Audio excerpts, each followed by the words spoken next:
Hello students, welcome. I'm Vipul Mittal, and in this video I will discuss who can file as qualifying widow or widower with dependent child.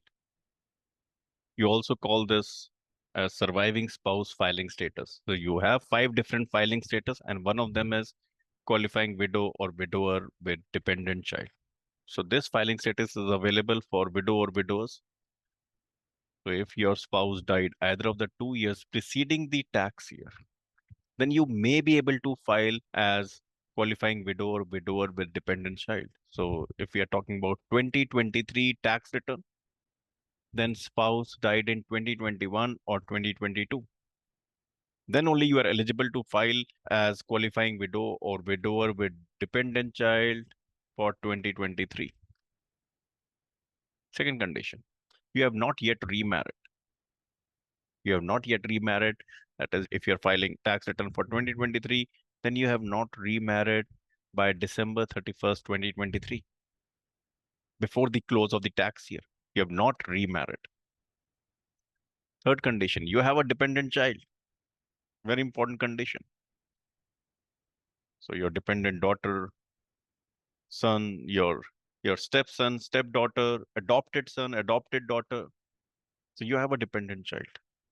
And that dependent child stays with you all year. Throughout the year, that child stays with you, except for temporary absences. Except for temporary absences, that dependent child stays with you.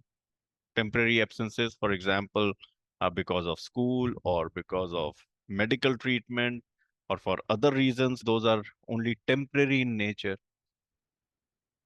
So if the child is not staying with you for those reasons, that's okay. And then you paid more than 50% of the cost of maintaining the household where the child is staying, household that is the main home of the child for the entire year. You and your dependent child are staying in the same household, and you are paying more than 50% of the household expenses. Household expenses, I mean expenses for mutual benefit of all the household members. Expense on food, rent, utilities, property taxes, mortgage, interest. So these are some of the household expenses. So you are paying more than 50% of the household expenses. So when these conditions are met, you may be able to file as qualifying widow or widower with dependent child. Otherwise, you have to check for head of household whether you can file as head of household or not. If yes, fine. If no, then you can file as single. All right, students, we'll connect again. Goodbye.